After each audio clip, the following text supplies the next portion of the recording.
This is the Sober and Free podcast. I'm Susanna, your host. Let's do this.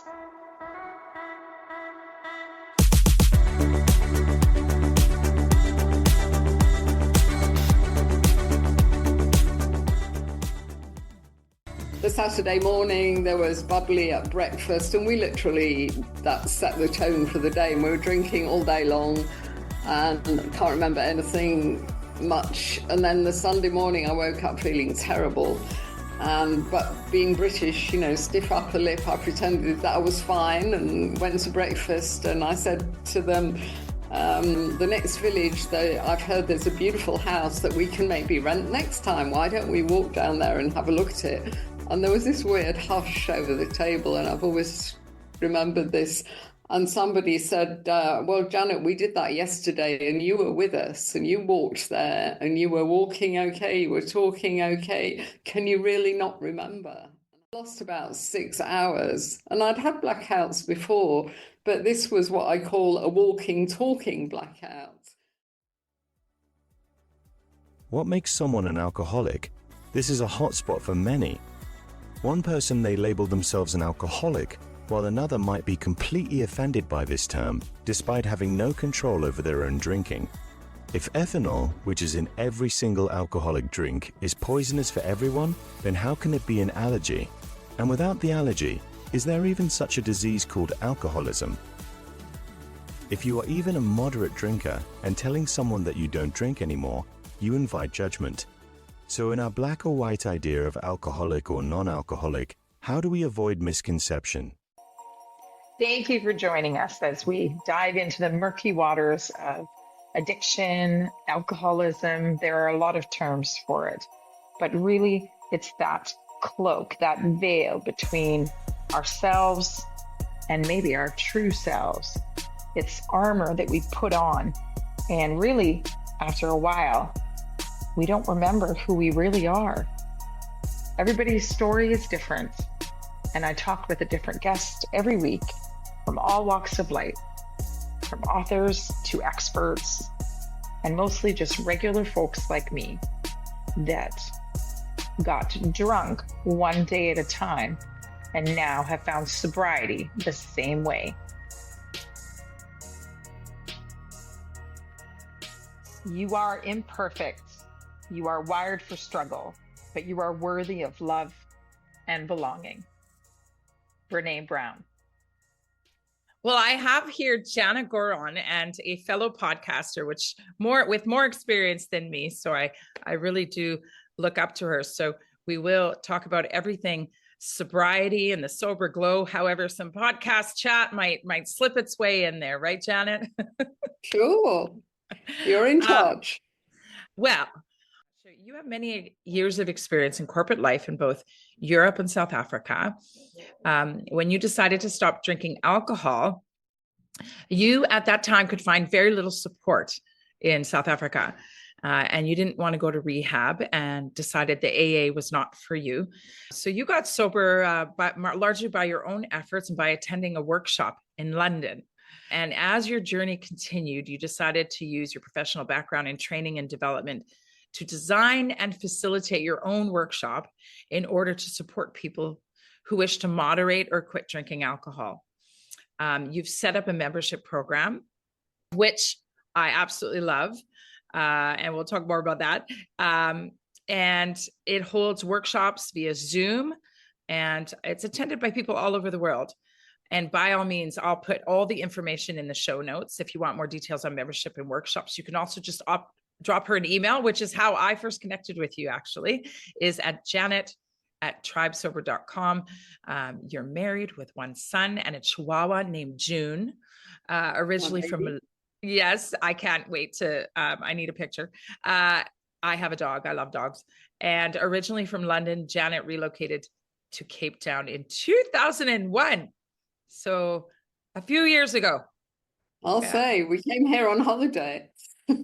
Fell in love. So welcome, Janet. If you want to say hello and concur with all of those details. Yes, thank you, Susanna. Yes, well, it's all true. It's all true. Right down to the Chihuahua June, who is now 11 years old. So that was a while Precious. ago that I wrote that bio, 10 years ago, I guess. But yeah, still in Cape Town, still loving Cape Town, still loving my Chihuahua and my French husband. So it's all good. A Yes, it decade doesn't. of sobriety now, almost. Next month, May the 23rd. Okay, anniversary coming up. And where from? What part of France is your husband from? Paris. Okay, simple. My sister lives there, and we're off to Paris and to see my sister on the coast this July. So, does he get? Do you get back? Do you visit? Uh, Occasionally, I mean, he goes back every year for a family get together that they have in Brittany, but I'm usually Good. too busy with tribes over to go off for a Tribes. whole month, which is what he does. So that's good. We have a bit of Yeah, space for a month every year. absolutely. Do you get more work done while he's gone? Yeah. Yeah. For every different person, there's a different, uh, as you call them, never again moment. There is a different path to drinking. I have not heard two identical. So if you don't mind, this is sober and free. So let's talk about the first part of your drinking. When you started, maybe a first memory of alcohol, which I find can be telling, and take us through that. Sure. Well, I think as many of us, Susanna, I kind of started drinking in my teens. And it was the usual teen thing of feeling a bit awkward, a bit shy. But after my first glass of alcohol, I thought, wow, it was like a magic potion. And there is a theory that for some of us, our dopamine levels are set a bit low and it makes we get a better buzz than other people who can then take or leave alcohol. But it was definitely my drug of choice. I loved it from the first drink. So I carried on kind of drinking, like you do as a teenager. And I was a bit of a binge drinker. I didn't really drink in the week, but weekends got crazy. And then I lived in the south of France for a couple of years, and there was plenty of drinking in those days. And then I came back to London and started building a career. I worked at the BBC, and I wasn't too bad in my early 20s, but I actually remember one of my bosses saying to me in one of my performance reviews, he said, we don't see you in the BBC club very often. You need to get down there and network. I mean, that was the bar at the Right. club. And it had never actually occurred to me to go there. At the end of the day, I just wanted to get out and go home. But I thought, oh, okay, I'd better make an effort. So I started going there a couple of nights a week, and then maybe 3 nights a week, and it was boozy, and that was another kind of turning point. And then I do remember a few blackouts, and then of course the bath story when I was Yeah. 25 years old, hosting a party in my own apartment with the other girls that I lived with, and just went over the top and and I was in a complete blackout, and I decided for some reason it would be a good idea to have a bath. I always used to have a bath before I went to bed, so I think it was an automatic pilot thing going on. So I went into the bathroom, locked the door, and one of my friends had noticed that I'd staggered off probably. And she came to the door and she said, "Are you all right in there?" And didn't hear anything, started banging on the door, didn't hear anything. And then she panicked and she dialed 999. The fire brigade came, knocked the door down, and I was under the water. I passed out. So I would have Wow. drowned if she hadn't have done that. So that should have been my first wake. So had you passed away, it may not have been an alcohol story. What I mean is, I find that these things happen more often than not. Oh, And absolutely. they're not an alcohol story. Somehow it gets lost. And the alcohol is just the first chapter. And then chapter 3 or 4 is, well, maybe she wasn't happy with her life. Yeah, And yeah. we didn't know. Amazing. And then this huge emphasis on depression. and suicide and all of that. But it was an alcohol story. Absolutely. And in fact, I was carted off to hospital, obviously. And then in the morning, there was a psychiatrist that came to my bedside, and Right. she said, you would, why did you try and kill yourself? Yes. And I said, That's I didn't. I was having a great time. I just drank too much and passed out. yeah. And she would look quite disappointed. Yeah, so I just thought of that. I've heard your story before, Yeah. and it never occurred to me really. I so Yeah, I then mean, what? So I did a podcast with a Canadian professor that does all this research, into alcohol and health, etc. And there's this statistic, isn't there, that 3 million people a year die from alcohol-related causes. And he said to me, it's at least twice that, because people, yes. when people pass away, it's not recorded on the death certificate that they've had this because of Yeah. alcohol. The accident was because, if you say a road accident, a car crash, and alcohol's involved, they would put car accident. So it's the Yes. For statistics that sure. are even more horrifying. No, did you get scared by this? And so what happened No, to your okay. I thought it was funny. Really? You didn't get at all horrified that it could happen again and that you might die the next time? Like none of that? No. Well, Oh. you know what you're like when you're 25. Huh. You just feel indestructible. Yes, And that's I thought it was funny. My friends thought it was funny. It just turned into a legend, and people right. would say, "Oh, did you hear about Janet and her bath? What an idiot!" So it was Right. just a funny story, and Okay. I didn't change my drinking in any way. But I mean, that didn't happen to me every week by any means. I never had another close call like that in my 20s. And then when I was 30, I got married, and I got married to a heavy drinker. Surprise, surprise. And we were real functioning alcoholics, both had good jobs, and we every night we would come home from work, open a bottle of wine with dinner, usually have a couple of scotches before dinner, and that was just every evening. And then at the weekend, the party would start, and we'd have dinner parties, and people would be there till 3 o'clock in the morning. I can still Yeah. remember just everywhere. It just got messy and very blurry towards the end of the evening. Imagine being up till 3 a.m. with people. Oh, Like today, it would just no. it would exhaust me for the next 2 months if I Oh, did it once. Like I don't know how we did it. I don't. Well, I know. alcohol in a way, it's like a fuel, isn't it? It just keeps you going, keeps you going. I mean, we have some neighbors here in South Africa, and they have this, they call it braais here, but that barbecues very often, and they go on and on, Yeah. until 3 o'clock in the morning, and you can hear by the voices that they're all drinking their heads off, because there's no way we could keep going. They're sleeping 5 to 10 hours longer than us the next day. Yeah.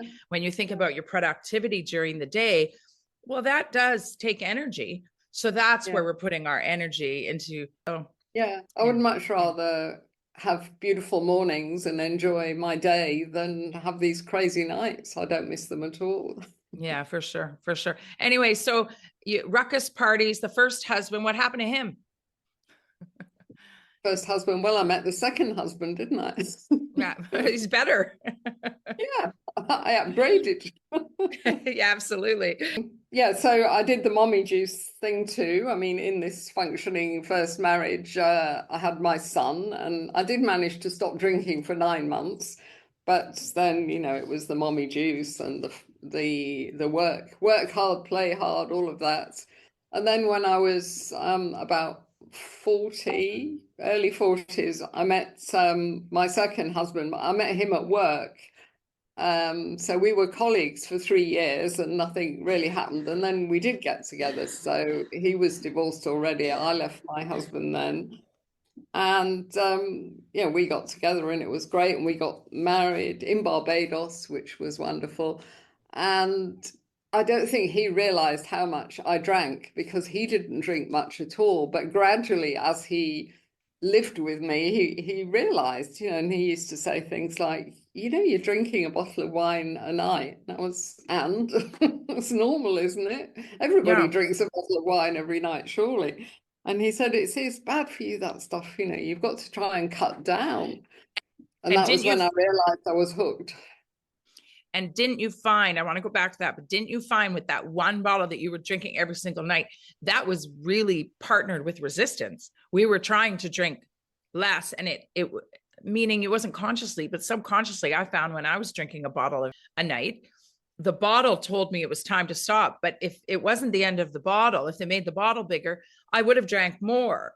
Like the bottle was like the guilt bottle that it can't, like I can't allow myself going into the second bottle. That they think, oh, you're drinking a lot, and you're thinking, man, I could drink more. Yeah. Oh, I could easily. I mean, sometimes I would have 2 bottles. If he went away, there'd be 2 bottles. Anyway, So, I did try to cut down for his sake, really, because I wanted to stay together. But it was so difficult. So what would you do? Pour a glass and force yourself to stop at 1 and 2 and go to bed white knuckling? Like, what did that look like? Yeah, I would I looked up the low risk limits in England, because they don't seem to have any here in South Africa. In England, they say a bottle and a half of wine a week is a low risk limit. So I thought, right, I'm a strong person. I'm going to control my drinking, and then I won't have to lose my wine altogether. Because the thought of going to AA and just quitting completely was, oh my God, how will I even do that? Well, then you might think of suicide. Definitely, definitely. What would life be like without my wine? So I used to I had a little book, and I would write down all my units, and I would, so it worked out at 14 units a week. And I would usually find, if the week started on a Sunday, by Tuesday I'd had my 14 units, and I was already wondering, how am I going to get through that party on Thursday? Yeah. And then I would think, oh, to hell with it, I'll start again next Monday. So just trying and failing, and you feel like a failure. And I just kept thinking, what's wrong with me? Because I would see my husband having a glass of wine, and then he'd go off and do something else. And he wouldn't finish it. Like they'd have it there, and then he would like not even finish. That was my husband with red wine. And it's like, but there's this wine. Are you sure you don't want the rest of it? Okay, I'll drink it. Yeah, I'll help you out here. Yeah, so that was hard. But I had, during that time, I had my second wake-up call, because I always say I had three. I had the bath, a second wake-up call in my 50s when I got breast cancer. And that was 2006. And in those days, people didn't talk much about the link between alcohol and breast cancer, or cancer generally. And in fact, the evidence is out there now. It's very strong. And but I didn't know at the time, so I carried on drinking. I did ask my oncologist, because I had mastectomy, chemo, the whole shebang. And I asked the oncologist, when he kind of signed off my program as finished, I said, so is there anything that I need to know? Is there any specific diet you think I should go on? Is alcohol okay? I said, crossing my fingers. And he said, oh, yes, my dear, you can have the odd glass of wine. There's nothing wrong with that. So, of course, to my ears, that meant great, straight back to the bottle of wine a night, not the odd glass. No. So, I didn't stop until almost another decade after that. Yeah. And I think that it's not that it's wrong to drink. I think that's not ever what I'm about. That's not what you're about. What is wrong is that people are not made aware in a very traditional sense, in that, well, doctors are just there to give us an overall, people look to them for advice, whether they know about nutrition, diet, and alcohol or not. It is the stigma that doctors, they know everything about the physical body and what you should or shouldn't do. So we're going to rely on them. And with all kinds of reasons, the government agencies, the big alcohol, all of that, it has not been leaned into, even when the information has been available, which we know. You've interviewed Dr. David Nutt with his book, Drink ? And he was tasked with studying alcohol. He called it a drug. He got fired for it.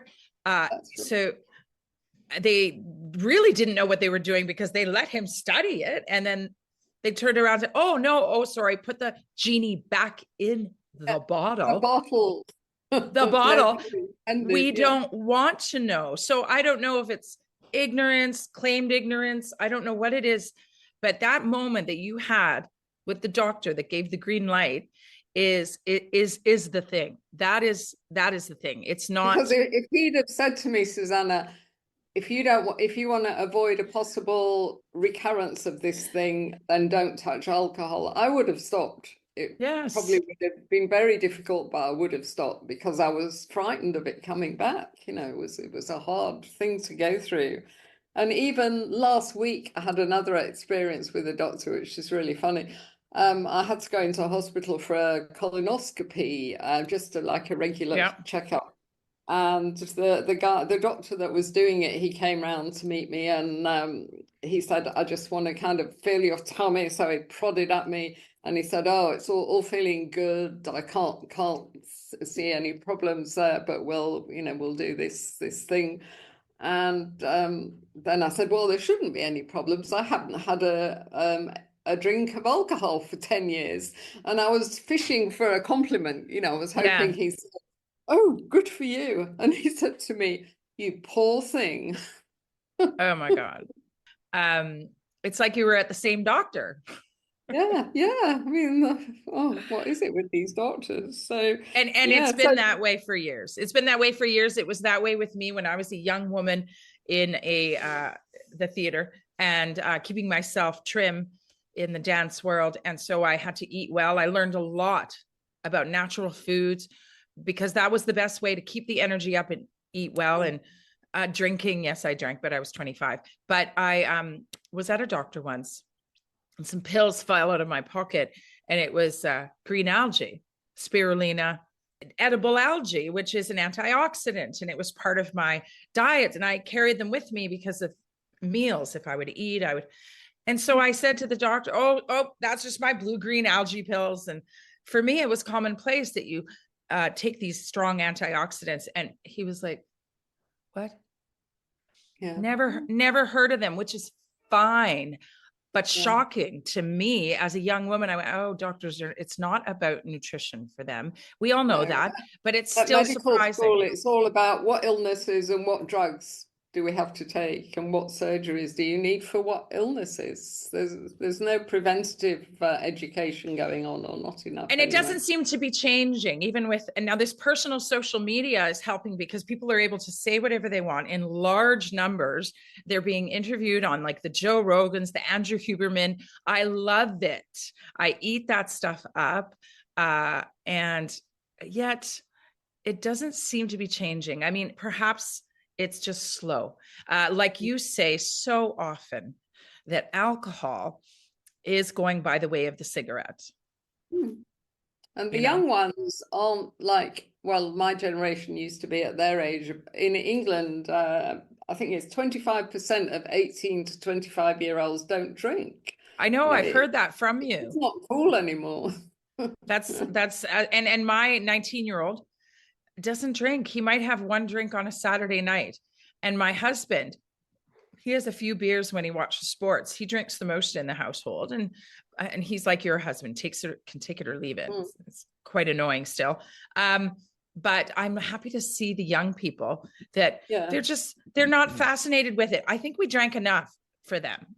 Like they yeah. And saw I also enough. think the social media influence, because the things I got up to when I was in my 20s, I'm so relieved they're not on social Oh my media. gosh. You're right, But the because I'm not going to kids, get yeah, blackout drunk and have it filmed.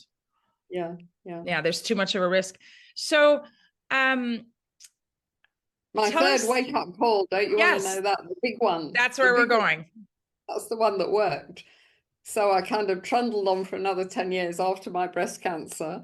And then I was away for a weekend with some friends in a beautiful house on the West Coast here. We'd just rented it for the weekend. And there was about 10 of us, and they were all pretty heavy drinkers, apart from my poor husband. And it was just one of those weekends where you'd have, I mean, the Friday night we all arrived, quite a lot of drinking then, and then the Saturday morning there was bubbly at breakfast, and we literally, that set the tone for the day, and we were drinking all day long and can't remember anything much. And then the Sunday morning, I woke up feeling terrible.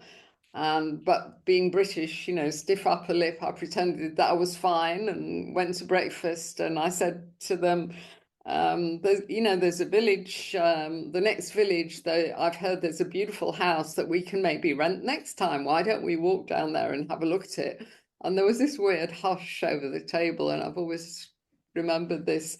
And somebody said, well, Janet, we did that yesterday and you were with us and you walked there and you were walking okay, you were talking okay. Can you really not remember? And I had no memory.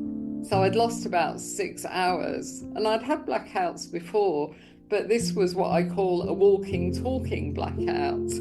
And I Googled it, and it's really, it's not that you've forgotten stuff, but it's that your brain is so soaked in alcohol, it can't even make memories in the first place. And I think that really struck home, because I knew from the breast cancer that was harming my body, because I understood the connection by then. But I thought, I'm 63 years old. What am I doing to my brain here? So that was my wake-up call. And I said to my husband that Monday morning, I said, that's it. I'm done with alcohol. That was my not this moment, as Lynette calls it. And to be fair to him, he didn't say, I've heard that before. But he said, you've never said that before. You've always said you're going to cut down. You're not going to drink so much. This was the first time that I'd said, that's it. I'm done. I'm not touching alcohol ever again. So Wow. that's quite interesting. And that's the key. Quite different from the bath, where you weren't faced because you were younger and invincible. And then the same thing happened in a different way, which was a near-death experience, basically. And like you said, this time it worked. So what was your procedure? So tell us about your search, your beginning of seeking to this sobriety lifestyle, because I know it was long. Yeah, well, of course, I started with AA. I mean, that was what you did if you had a drink problem, isn't it? Where else would you go? So I trotted to an AA meeting, my local one, really, and it was mostly guys there. And it was mostly hardcore, people that would drink in the morning. Some of them had lost everything. Some of them looked like tramps. Yeah, I was sitting totally. there thinking, well, I only drink a bottle of wine a night. So it's a bit counterproductive, because I felt like a lightweight. So I started having these thoughts like, maybe I don't really have a problem. Did you find that sitting there and saying, hi, I'm Janet, I'm an alcoholic, did you find that was uncomfortable in your mouth? Definitely. And unproductive as well, because I'm a trainer, and I understand psychology, and it's very bad of us to have to label ourselves. It's like asking a school child to label themselves as being one of the stupid ones in the class. It's not no room for breaking free. No. So I hated that. And I also just found it very negative and very depressing, and listening to all these stories that were kind of horrific. So it wasn't for me, but I did stick at it. I went to different meetings, and I didn't like the rigidity of the 12 steps, the way we all had to do the same, because I thought, well, we're all individuals and different people need different things. So it wasn't for me, but I know it's worked for millions of people, including yourself. You had a good spell of sobriety. Well, and it can be more discouraging, though, with AA and all those tools and the 12 meetings and the hundreds of meetings to then therefore go out and relapse. In fact, it can do the reverse. And we know the numbers over all their lives is low. It helps 8% for lifetime sobriety. I mean, the stints are important. I guess if I stayed away, which I had 3 years with one relapse at the 1 year point, but overall I had 3 years minus 2 months. Like, I know exactly when it was. I could give you the dates because I was counting all the time. And it was like this constant companion, which now I call fear, that was with me, that I'm going to relapse, that a drink, as they say in AA, a drink's right around the next corner. Like, you don't know, detrimental, I find. So I don't qualify it anymore with, well, it helps some people. I think those people, perhaps the fear is great enough that it keeps them away, but I'm not sure how free AA No, can make you. because So I yeah. think that they depend on willpower. And I don't think willpower is sustainable. You can maybe do a dry January or even a year at AA with willpower, but that's all about deprivation and Well, I know whitelisting what it. you mean. It's the willpower to go to the meetings and continue to pray, because those are two things that I do believe can keep you sober if you go to the meetings. But Yeah, if you're outsourcing your sobriety to that group, that without the group, you can't stay sober, ultimately you don't have agency. You don't yeah. have freedom because it's not within yourself. And another, because I have thousands probably of hours in AA, and I was always studying like what the hell is going on with my brain. And one thing about the language is I'm powerless, which um we may take issue with, but the powerless, I like the next word, over alcohol. So we have to remember, if we are in AA and we are going that route and it's working, definitely keep doing it. However, know that you are powerless over alcohol, but you are not powerless, my friend. No, no. I mean, as a woman that was kind of maturing in the 1970s, it was all about power, you know, and becoming powerful and becoming Mm-hmm. equal and women's liberation. So I can't really cope very well with the powerless word, but you know, to remember powerless over alcohol.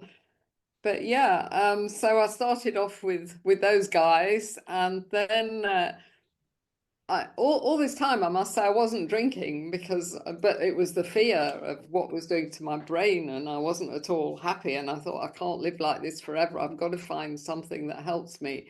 So I just carried on looking and looking, and then I found this one-day workshop in London, and I was due to go there anyway on a trip. So I thought, oh, let me check this out.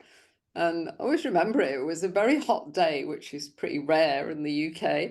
And I went to this kind of cramped little room where there were about 12 women, and outside it was Carnaby Street area, and outside there were all these bars, and when it's sunny in London, you know, everyone goes crazy and they'll sit in bars and drink all day long. So it was really noisy with all these boozers, and we were sitting in this funny little room, and the thing was run by a nurse, and she'd worked on a liver ward, you know, with last stage liver alcoholic patients. So she'd seen, you know, the real hardcore, been a drinker herself in spite of that, but managed to get sober. And now she was just running this workshop to talk really about all the health aspects. So it was scary, you know, she took us through all these scary slides and things, but it was very focused on health. And but what did it for me was the other women there. They weren't like the AA crowd that I'd discovered. They were women like me, you know, they had good careers, nice families, they were downing a bottle of wine a night, more at the Yeah. weekends, and they knew it wasn't sustainable if they wanted to stay healthy. So we just got on well, and we all swapped numbers, got my first little sober WhatsApp group, and Yeah. I returned to South Africa, but literally we were messaging all the time. And then I started doing more research because just finding out these health aspects had kind of triggered my interest. And then I started looking more into the psychology of behavior change, you know, a lot of which I knew from my training days. So gradually it started coming together. And then I got to about 6 months sober, and then my mood just plummeted, and I just felt depressed and kind of trapped because I felt I hadn't really created a new life yet. I was just a bit stuck. Yet my husband was so proud of me, my son was so proud of me. So I thought, well, I can't go back to drinking, and I didn't really Right. want to go back to drinking. Yeah. So that's when I had this idea, because I felt my creativity coming back, because I hadn't really done anything particularly creative for a long time, but I was back into exercise, and I'd be walking along I'd go for long walks by the sea here, and I would stop now and again to write ideas in my phone because I didn't want to forget the ideas. And really, my brain was firing big time.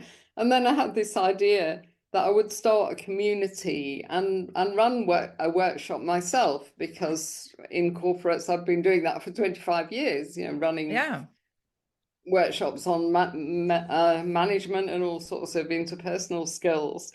So I thought I could put in these workshops, I could put the health bit, but I can also, we can do, the behavior change, and we can talk about the limiting beliefs, about how we're brainwashed into believing that we need alcohol. And then we can work on the connection between the people at the workshops, and we can encourage people to be vulnerable. So that was my first idea. And I thought, oh, let's just, give it a whirl. So I found a hotel, booked a room, stuck an ad on Facebook, and it was booked out within 12 What hours. was your ad? Do you remember what the ad said? How to quit or moderate your Yeah. drinking, something Yeah. like that. A Yeah. new beginnings, I think. And Yeah. I put in I mean, already by that time, I knew moderation didn't work for most people. But I wanted people to come along and at least get into the dialogue about moderation, Of and help course. them realize that they're better off without it. And it was Well, actually, wanting to moderate is a starting point. yeah, exactly, And exactly. and most of your tribe sober members, like many of them, as you say on your wonderful podcast, by the way, it's called Tribe Sober, you have to listen to it. You're often repeating that, or your guests are repeating, and then you're citing that they came in to moderate. They come to Yeah, moderate, and then yeah, they because love it so much that they keep it going. yeah, because we can't cope with the idea of losing alcohol and not drinking forever. We have to do it in stages, really. And it's too So much. And that's AA's, you're going to quit forever. That's why the place is so depressing. Because that's, yeah, if you're drinking and you're there, you are yeah, judged, even though it's supposed to be non-judgmental. If you're drunk in AA, you are one of those tramps. That's the way they look at you. It's like, oh, you better go outside. It's like, what? You belong there if you're drinking. So yeah. it's really, but with us, I've seen it. Your girl that I heard your recent podcast, and we were talking about Helen, I think she had come in and she'd wanted to just moderate. Mm. And then she found her new life from loving it. And it was way too drastic for her to come in and want to quit right away. Yeah, because if you do, even if you succeed in moderation, which is a tiny percentage of people, and then it's only done by willpower, you're not really free and you can't really heal. But if you completely quit, yes, you have to go through the pain. And I always think for about 3 months, it's really difficult. But then gradually you're building a completely different life, and your body is healing and your brain is healing. And that doesn't happen if you're moderating. So Yeah, it's, going through the hard part over and over again if you keep moderating. The morning ritual, which is yeah, I will drink less tonight. That used to happen to me in the shower. I would have to go through all the personal promises. I couldn't just let it go unchecked. So it was almost a part-time job, just keeping the moderation going. It's yeah. I mean, impossible. it's Groundhog Day, isn't it? You wake Yes. up, you think, I'm not going to Yes. drink today, 5 o'clock. Oh, cheeky glass of wine. I could manage that. And there Yeah. you go. And then you're off to the races. Tell me about your fascination with neurology, because I know that was, I don't know if it started in that 6 months of research or with some of the expert guests, and now you've read their books, but I know that you have a bit of a fascination, and you've passed it on to a lot of us with the neurological connection, the 66 days. Tell me about how you discovered all that. Yeah, I think from my podcast guests, actually, I discovered this 66-day rule. I think that was from just research, the fact that if we do something for 66 days, we actually build a new neural pathway. And then it should be easier after that period to not drink or do whatever you're doing. So I always found that quite interesting. Mm-hmm. And then Loretta Broining and Dr. Lemke, the lady that wrote Dopamine Nation. Yeah, I'm fascinated by the fact that drinking actually rewires our brain. And I mean, it's staggering when you think about it. But the hopeful part of it for people like us is when you're in sobriety, your brain begins to heal. And I did interview a psychiatrist from Stanford, I think, and she was her part of her job is to do brain scans on people in recovery. And she said it's absolutely fascinating because a kind of hardcore alcoholic, if we can use that word, their brain looks completely different to a normal brain. You know, it's all over the place. But when you quit, you know, gradually it heals. But if you go back, you know, it'll be even worse than before. And one of my favorite analogies, I don't know if you've heard me say this one, is again, a neuroscientist that I interviewed. I asked her about this wiring thing because it's always fascinated me. And she said, yes, you know, alcohol does rewire your brain. And I said, so when we stop, does it heal? And she said, yes. And the really interesting thing is that she said, I like to think of my brain as an orchestra. So it's got all these different parts, you know, and it does this amazing job because it all works together. And she said, and when you overdrink, when you become dependent, it's like all the instruments are discordant and they're not working properly again. And then you go into recovery and gradually it starts working well. And she said the fascinating part is that you might end up playing an even more beautiful symphony than when before you drank. I thought that was beautiful. I love that. I'll have to do that in the music on the trailer of this podcast. Yeah. No, I love music. Well, we all love music. And I think it's because of the consonants. We have the dissonance, which is resolved in music. That's a tactic that musicians have been using to manipulate the need to listen all our lives. You know, that ditty where you hear on the piano, da, da, da, da, da, da, da. And I had a music teacher who said he and his musician wife used to play tricks on each other by, he would go to the piano and he would play it and not finish it. And she would have to run down the stairs and finish it. So he would go, da, da, da, da, da, da. And the ear needs it. And so to have that analogy in our lives, like, heck, this might be our only go around. Like when we finish out our lives, we want it in a consonance. We want it in something that is finishing and some closure or whatever you want to say. But I absolutely love that analogy. And I do get to listen to some orchestral dissonance quite often. My son plays in a grade 10 all-city band, and it's beautiful and wonderful. But these are young musicians still learning and practicing.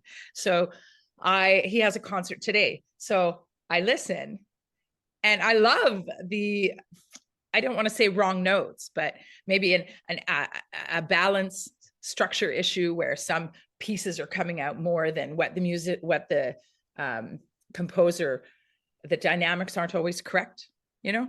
So I love that, because then when it comes together and you have a moment where it's all working, it's very satisfying. I mean, this is neurological. It's a fact. So lovely. The other thing that sticks with me that I love is Anna Lemke, who wrote Dopamine Nation. I love her.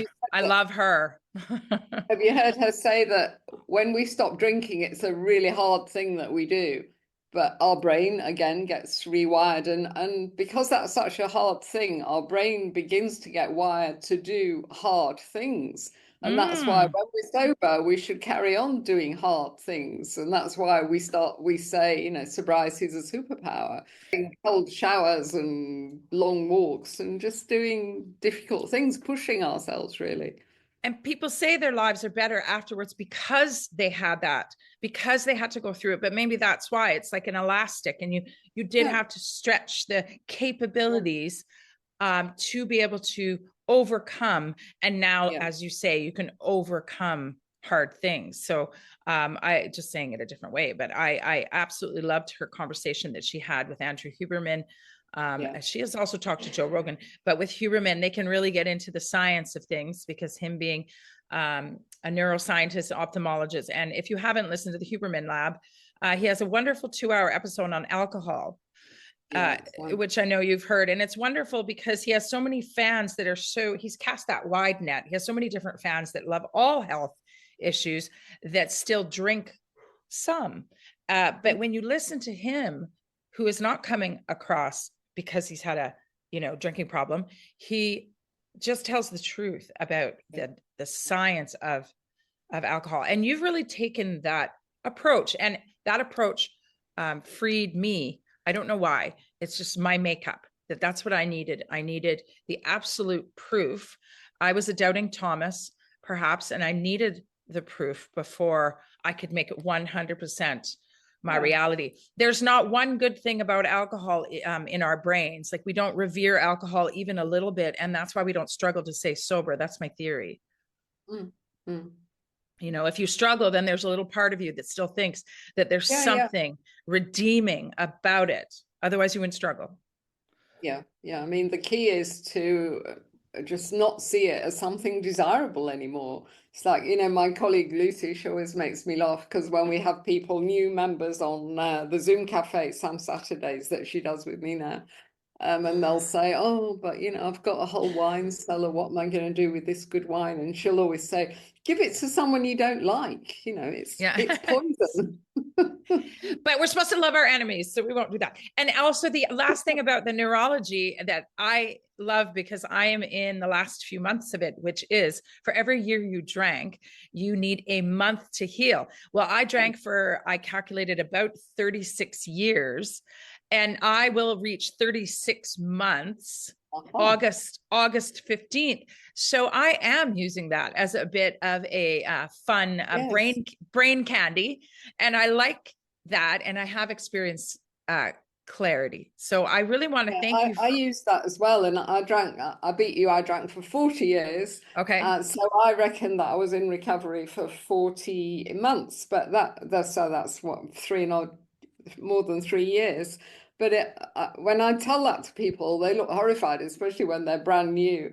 And I say, but it's not that I was craving for a drink for 3 years, not at all. But it was during that time, the benefits kept coming and kept coming, feeling better and better and more energetic and more clarity, and all those good things keep coming in. Yeah, and a calm. I'm a very, they would call me neurodiverse. I think many people are.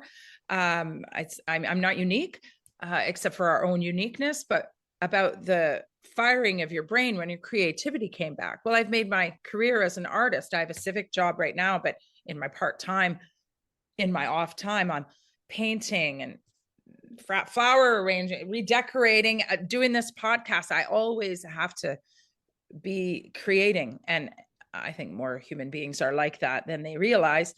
But it can make me feel buzzy and crazy. And I sorry to use that old word, but I can even come off that way. And when I was drinking, I can hear it in some of my old recordings. I can see that buzzing. And so really, for some people, especially the creatives, drinking is not something that helps.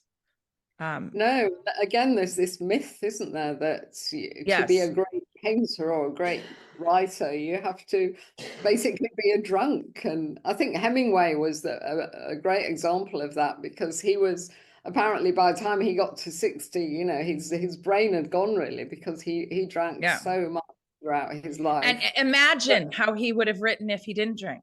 Yes, exactly. And he'd be writing till he was 90 probably. But some works that got buried. And I think that in the world, the yin and yang, we need the darkness, I guess, to appreciate the light. And I think that alcohol belongs in that dark category.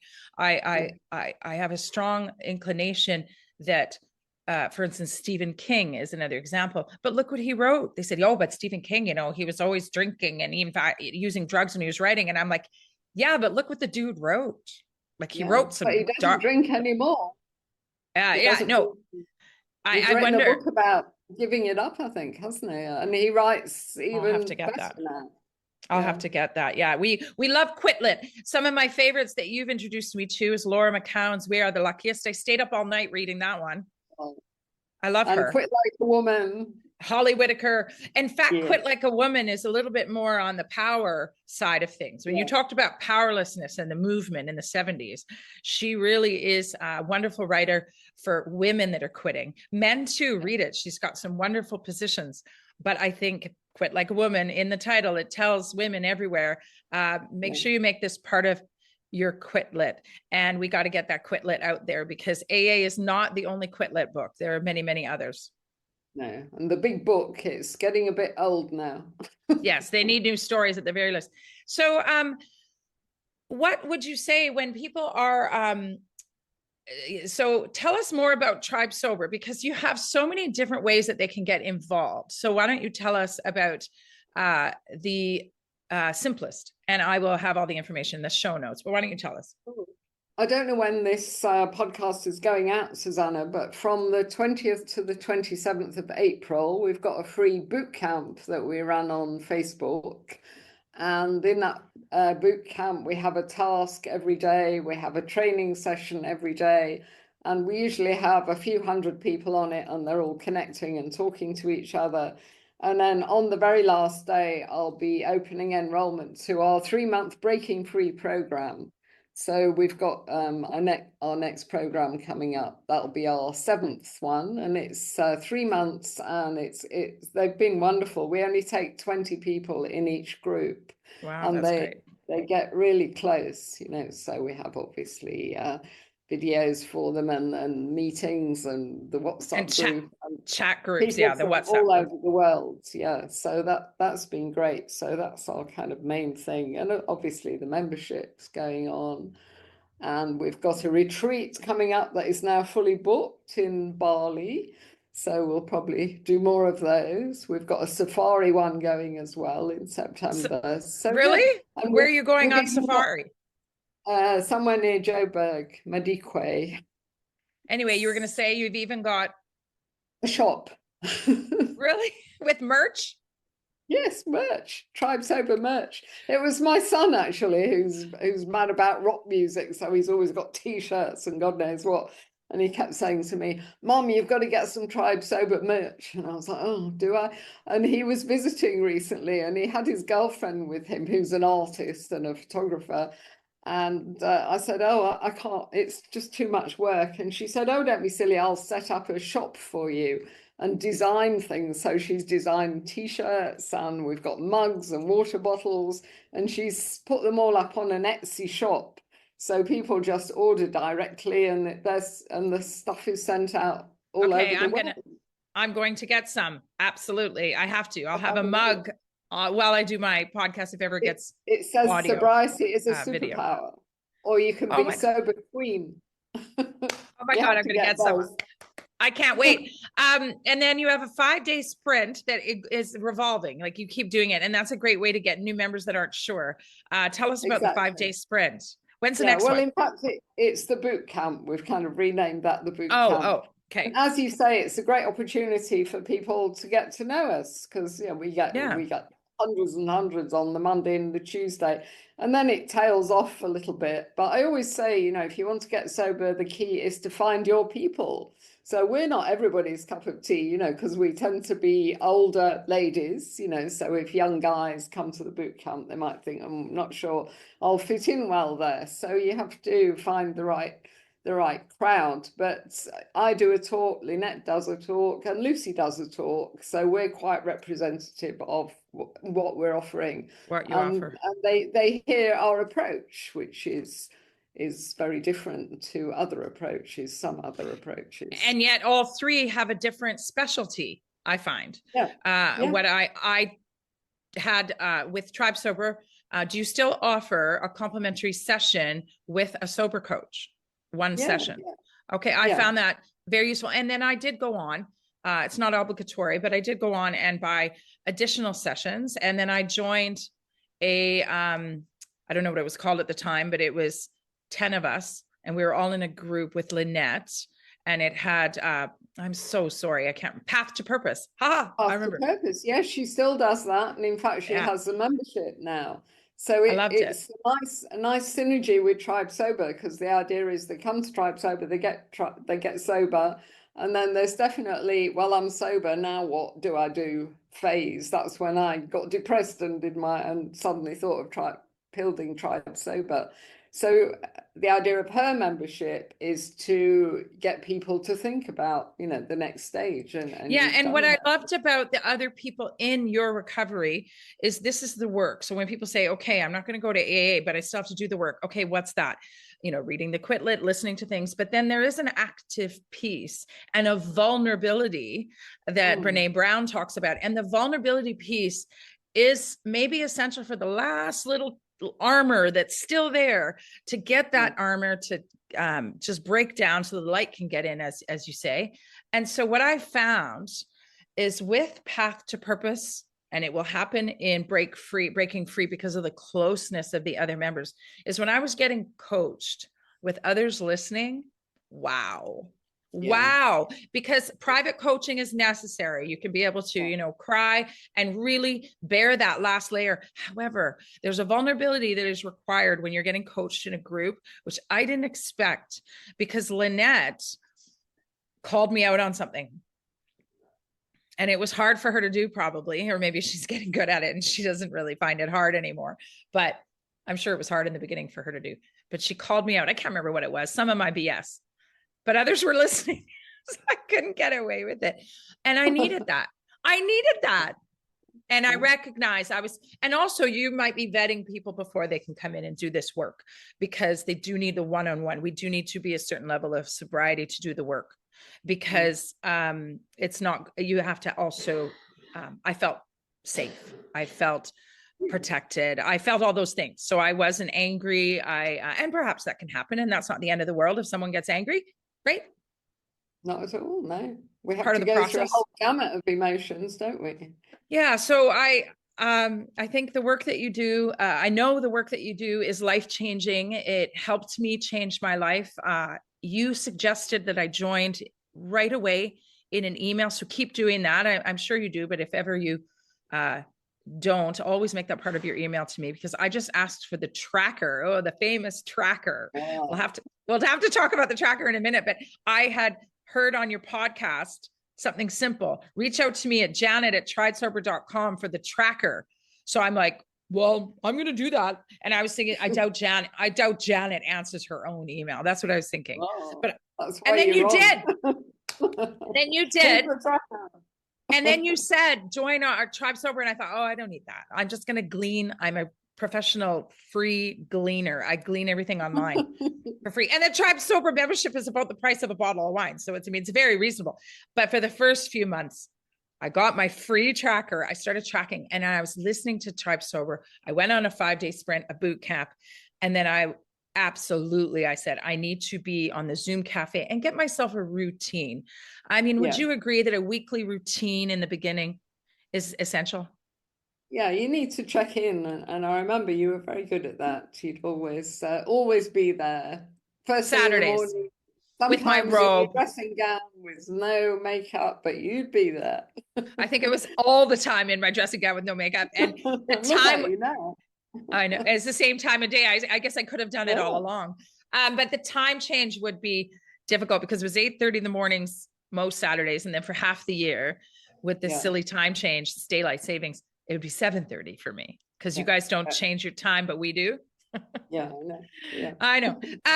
So, well, in that, tell me about going back to your personal life. And I love what you do professionally, and it's intertwined here with our conversation of your own sobriety. Is today, what do you find?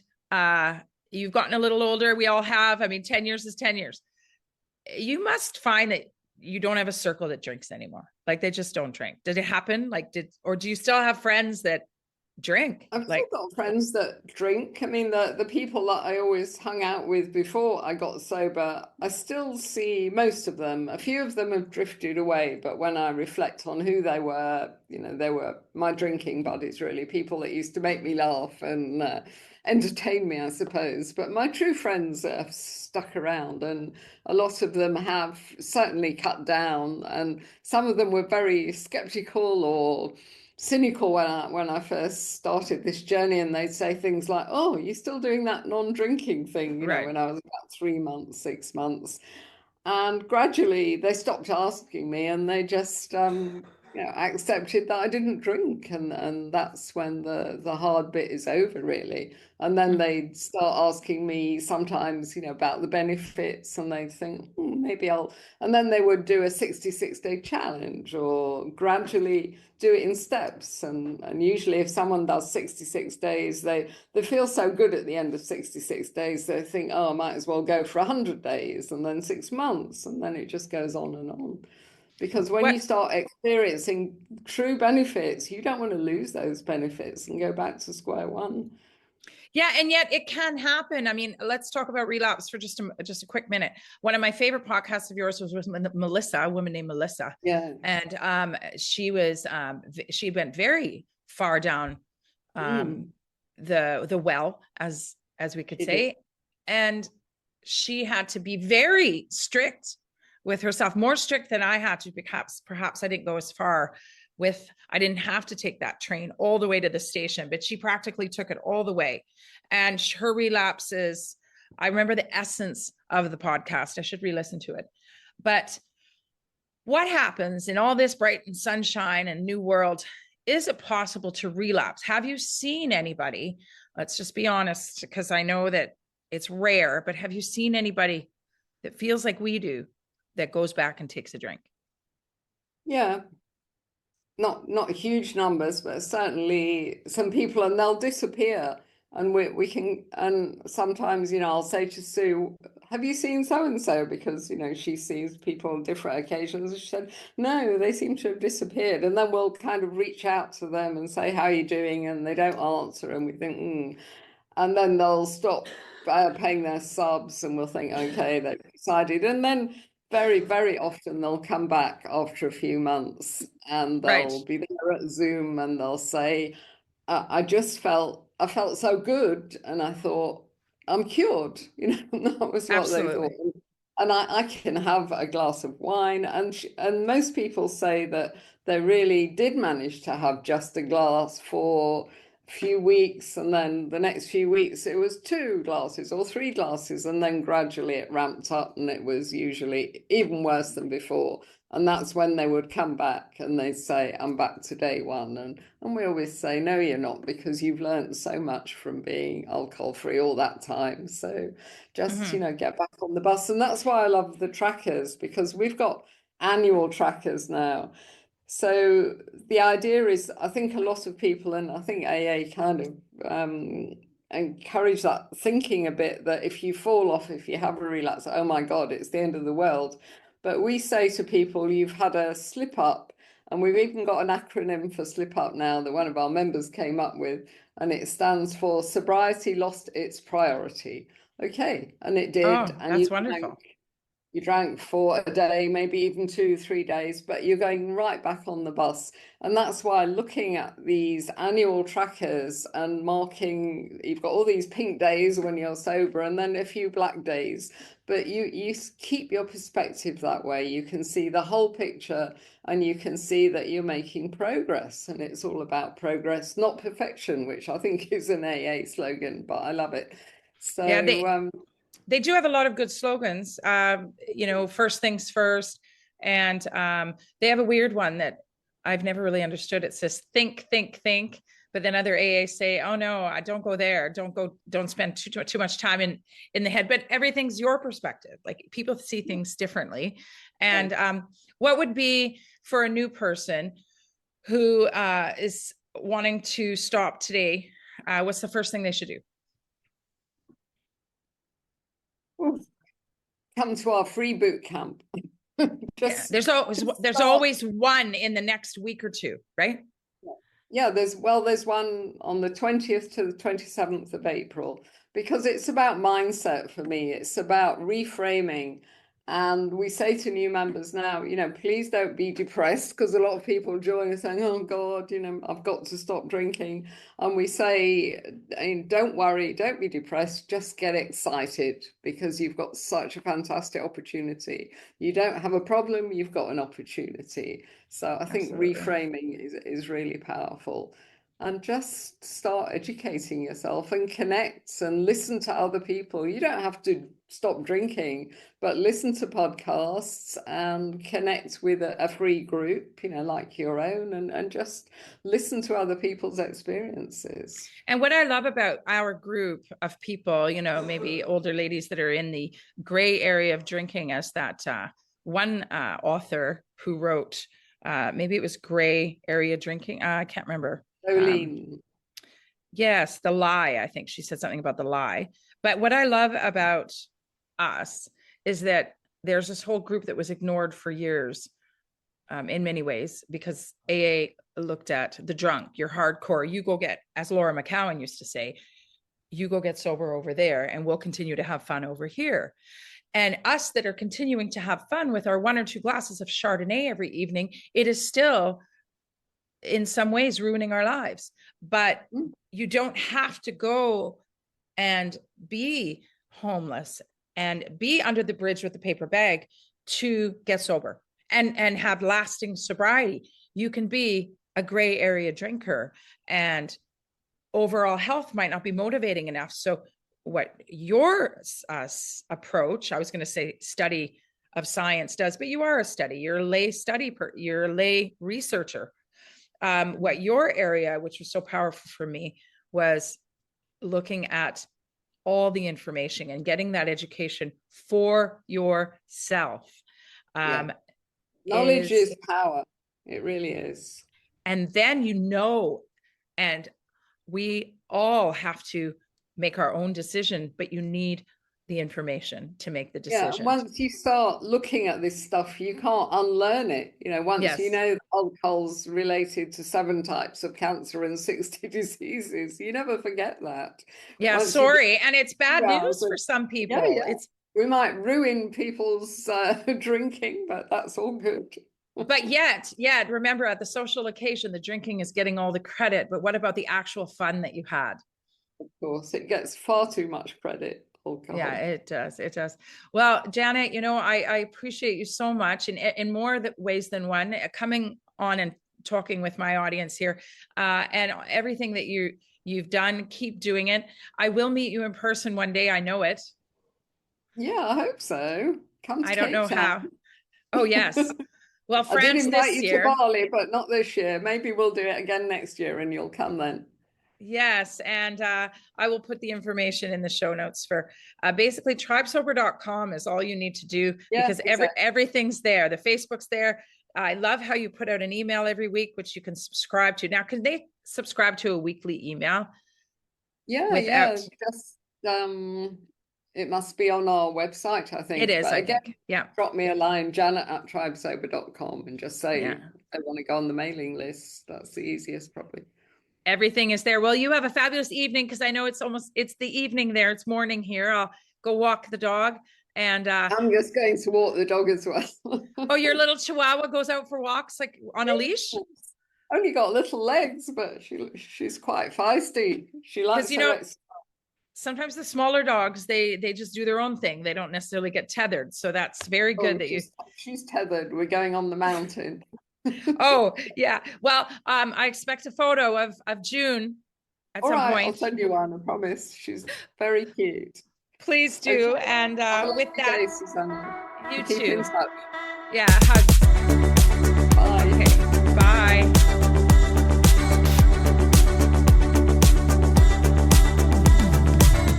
This podcast is hosted and produced by Susanna Porowski. The opinions expressed in this interview are those of the person that shared them, and by no means applies to everyone. If you think you have a problem with drinking or using drugs, please consult your local professional and reach out. In the Sober and Free Facebook group, there is often someone there to chat with, and we would love to have you as a member. Simply search Sober and Free in Facebook groups and answer the few simple group questions and agree to the group rules. Have a happy, sober day.